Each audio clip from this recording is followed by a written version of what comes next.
સાહેબ અહીંયા કેટલીય વ્યક્તિઓ એવી હશે કે આર્થિક દ્રષ્ટિએ કદાચ આપણને ન પોસાતું હોય અને તોય બિનજરૂરી ખર્ચાઓ આપણે કરતા હશું. અને શું કામ એને? કારણ કે દેખાદેખીને લઈએ.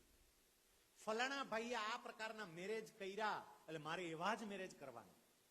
પાછળ જેટલી બહેનો બેઠી છે મારે તમને કેવું છે, ફલાણી દીકરીએ લગ્ન પ્રસંગે આ પ્રકારની એન્ટ્રી કરી એટલે મારે એવી એન્ટ્રી કરવાની. મુકેશ અંબાણી એના દીકરાના લગ્નમાં 5,000 કરોડ ખર્ચા એટલે આપણે ખર્ચવાના? પણ આ થાય છે સાહેબ. કેટલીય વ્યક્તિઓ વ્યાજે પૈસા લઈ અને બિનજરૂરી ખર્ચાઓ કરે છે.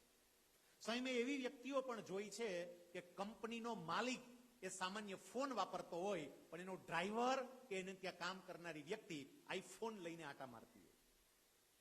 ફોનની જેટલી જરૂર છે એ પ્રમાણે ઉપયોગ કરું, પણ બિનજરૂરી ખર્ચાઓ મને ખતમ કરી દેશે એ સમજજો. અને અત્યારે આપણે એમ કરતા થઈ ગયા સાહેબ, દિવસે ને દિવસે તમે છાપામાં જોતા તો જાઓ, કેટલાય લોકો સામૂહિક આત્મહત્યા કરવા માંડ્યા. અને સામૂહિક આત્મહત્યાના કારણમાં તમે ઊંડાણપૂર્વક તપાસ કરો ને તો વધારે પડતો ખર્ચ કરી લીધો હોય, ઉછીના પૈસા મેળવ્યા હોય, વ્યાજે પૈસા મેળવ્યા હોય અને વ્યાજના ચક્કરમાં દબાતો જાય અને એક સમય એવો આવે કે એની જિંદગી ખતમ થઈ જાય.